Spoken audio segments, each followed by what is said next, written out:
Well, good morning, unprofitable servants. I was really tempted. I want to preach on that gospel, but I got stunned by a line from the first reading. So rather than digging into Jesus' words this morning, I want to get into Paul's words, which are still Jesus' words. So I want to start with this little story. So a few years ago, I was just lucky enough to be asked to be the chaplain for this awesome pilgrimage to Assisi in Rome. It was a fantastic time. So right around that time, though, 2018, I had just gotten into the literature of this law professor from Princeton University named Professor Robert George. I think he currently occupies the James Madison Chair of Jurisprudence at Princeton. Anyway, brilliant dude. I was reading his books, his articles, I was listening to lectures and watching videos of him on YouTube and just basically devouring everything that he had out there and available. It's like when you come across a mind where you're like, yes, you get it. You're like, at least for me anyway, I'm like, I want to understand the way that you see things. So that's where I was for about a few months. I was in Robert George world. So I'm in Rome. I'm walking around the streets of Rome with a buddy of mine.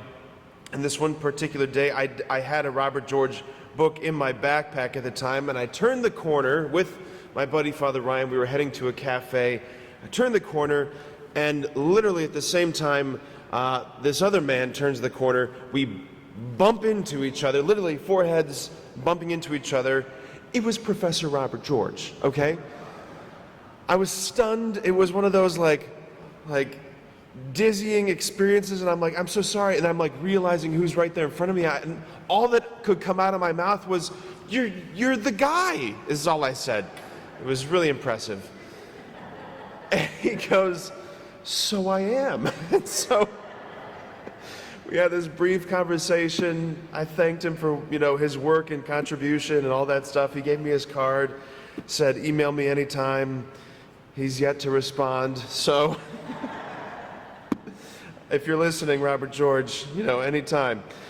Okay, so it was just an amazing moment where all of a sudden, there he is, this person that I've been thinking about and reading and studying, there he is, just suddenly appearing in front of me. And that was the story that came to mind when I was reading Paul's letter here that we have this morning, where Paul just simply says, as if it's like a throwaway comment, for the grace of God has appeared.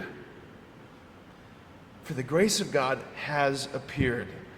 As in past tense, this thing known as the grace of God, it has shown up.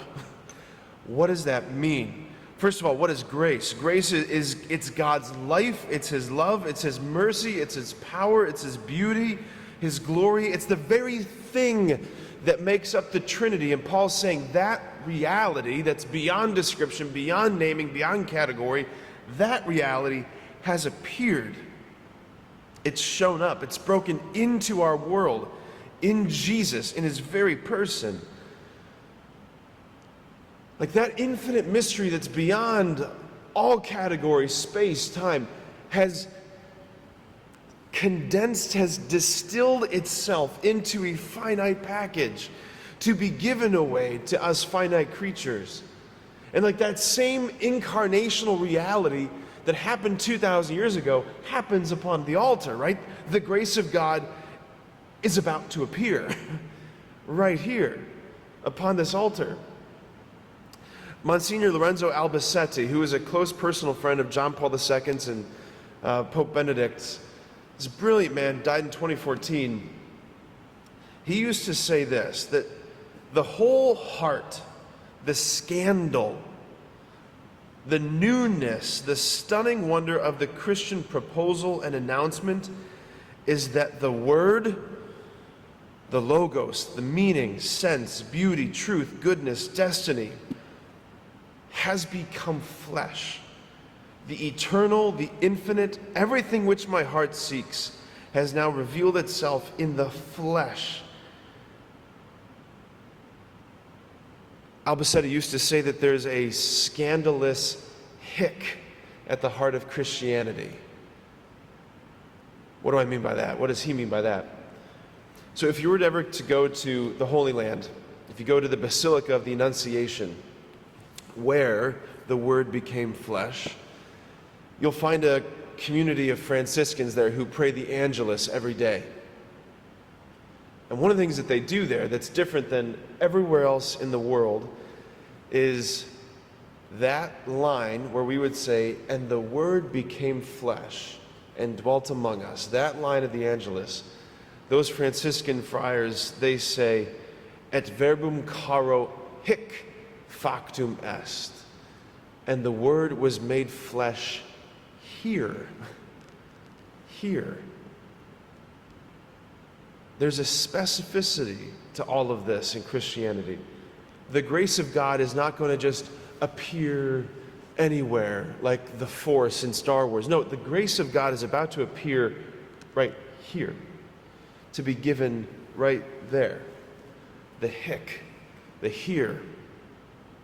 The grace of God has appeared. Let's just again ask for the grace of being overwhelmed by it. To be overwhelmed by it. Amen.